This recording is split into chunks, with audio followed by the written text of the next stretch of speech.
여러분 안녕하십니까? 오늘도 예수님 안에서 어려운 세상, 힘든 세상이지만 오늘 신실하게 믿음으로 승리하게 되시기를 축원합니다. 오늘 계시록 연구는 6장 12번째 강의인데요.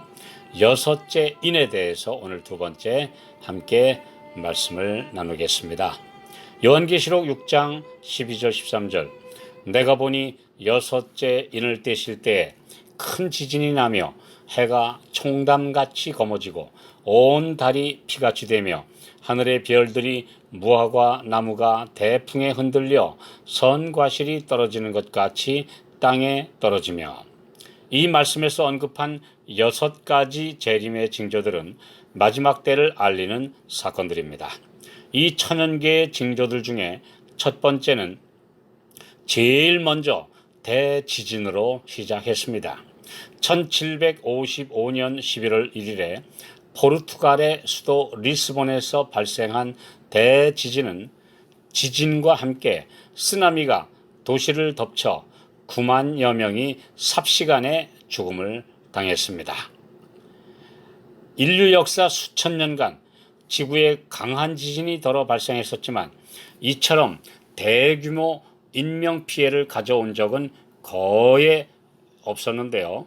오늘날의 지진계의 강도로는 약 9도가 훨씬 넘는 거의 전무후무한 지진이었다고 학자들은 말하고 있습니다.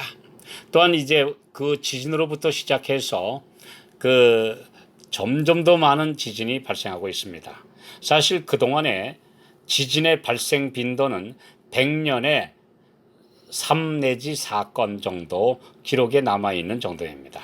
그러나 리스본 대지진으로부터 시작해서 현대사의 가장 끔찍한 재난인 대지진이 전 세계적으로 엄청나게 자주 발생하고 있습니다.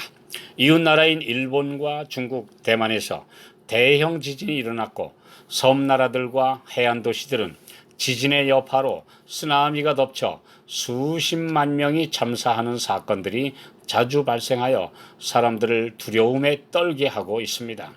지진 안전지대라고 하던 우리나라마저 자주 발생하는 것을 볼 때 재림이 가까울수록 더 심해질 것이라는 성경 예언이 확실하게 성취되고 있는 것입니다. 둘째는 해가 총담같이 검어지고 라고 하는 예언인데요. 여기서 총담이란 검은 털로 짠 상복을 가리키는 표현입니다. 이 사건은 1780년 5월 19일에 아메리카 대륙과 유럽에서 발생한 암흑일로 성취되었습니다.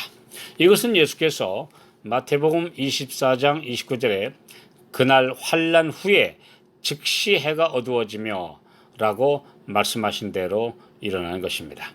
즉 1798년 교황 피우스 6세가 프랑스의 버르티어 장군의 군대에 체포되어 압송됨으로 중세를 지배하던 교황권의 전성기가 끝나는 시점 근처에서 일어난 대사건입니다. 성도들에게 향하던 환란과 핍박이 그 전에 그쳤기 때문에 환란 후 즉시 이런 천연계의 놀라운 현상이 발생한 것은 정확한 예언의 성취였습니다.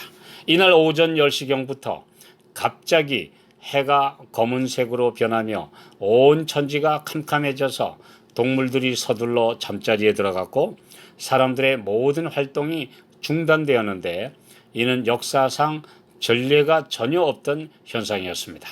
이는 잠시 발생하는 일식 현상이 아니었습니다. 거의 낮 시간 전부 캄캄한 어둠이 땅을 덮었습니다. 창세기 1장 14절에는 해와 달, 별을 만드신 목적이 징조를 알려주시기 위함이라고 한 대로 일상적인 날과 계절의 징조뿐 아니라 비상한 하늘의 경고를 선포하는데도 해와 달과 별의 징조를 사용하신다는 말씀입니다. 마지막 7재앙 때에는 태양이 뜨거워져서 사람들이 극심한 화상을 입을 것이라고 예언되어 있습니다. 셋째, 온 달이 피같이 되며, 이 역시 해가 어두워지던 1780년 5월 19일에 동시에 함께 일어났습니다. 검은색으로 변한 태양이 서쪽으로 사라지고 달이 떠올랐는데 거의 핏빛이었습니다. 사람들은 공포에 질려 세상 끝이 다가왔다고 울며 소리 지르기도 했습니다. 이것은 요엘 2장 31절에 예언된 대로 글자 그대로의 성취였습니다.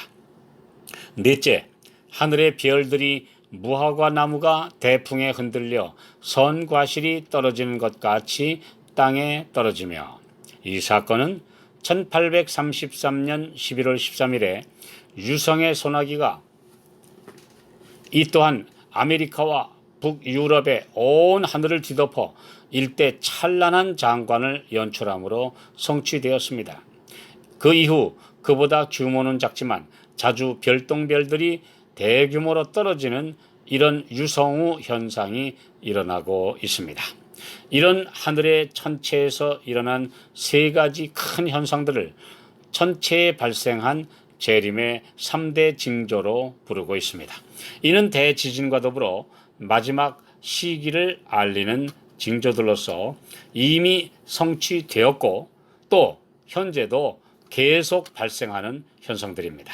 이런 징조들은 이 지구에 살고 있는 사람들에게 종말이 가까웠다고 하늘이 직접 선포하시는 메시지입니다. 또한 이뿐 아니라 하늘에서 인류를 심판하시는 모든 심판이, 재림전 심판이 지금 시작되었고 진행 중이라는 사실을 알려주는 메시지입니다. 아직 성취되지 않은 두 가지 어마어마한 현상은 재림 직전에 이루어질 것입니다. 사람들이 하나님의 말씀에 경고에도 아랑곳하지 않고 점점 더 뻔뻔스럽게 죄악을 행하며 음란한 사회가 될수록 하나님의 자비는 어쩔 수 없이 한 사람이라도 제정신 차리고 구원받게 하시기 위해 이런 자연계를 이용하여 경고하십니다. 사람들은 주님의 오심을 너무도 지체시키고 있습니다. 그들은 경고를 비웃고 있습니다. 그들은 베드로후서 3장 4절 만물이 처음 창조할 때와 같이 그냥 있다. 이사야 56장 12절 내일도 오늘같이 또 크게 넘치리라고 뽐내고 흥청거립니다. 사람들은 더욱더 쾌락을 사랑합니다. 그러나 그리스도께서는 계시록 16장 15절 보라 내가 도적같이 오리니 라고 말씀하십니다.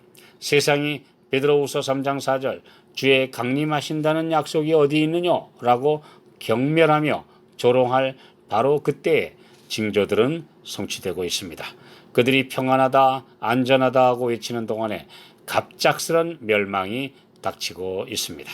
진리를 경멸하는 자들과 거절하는 자들이 뻔뻔스럽게 될 때 그들은 노아의 때와 같이 그리고 롯의 때와 같이 소돔이 멸망하는 바로 그날처럼 진노의 잔을 가득 채우게 될 것입니다.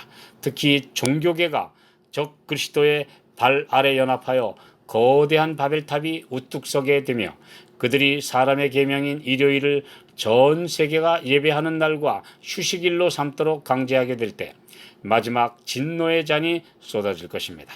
재림이 지체되는 것 같이 보일지라도 이제 온 세상은 그날을 향해 확실하게 다가가고 있음을 우리 모두가 깨닫게 됩니다.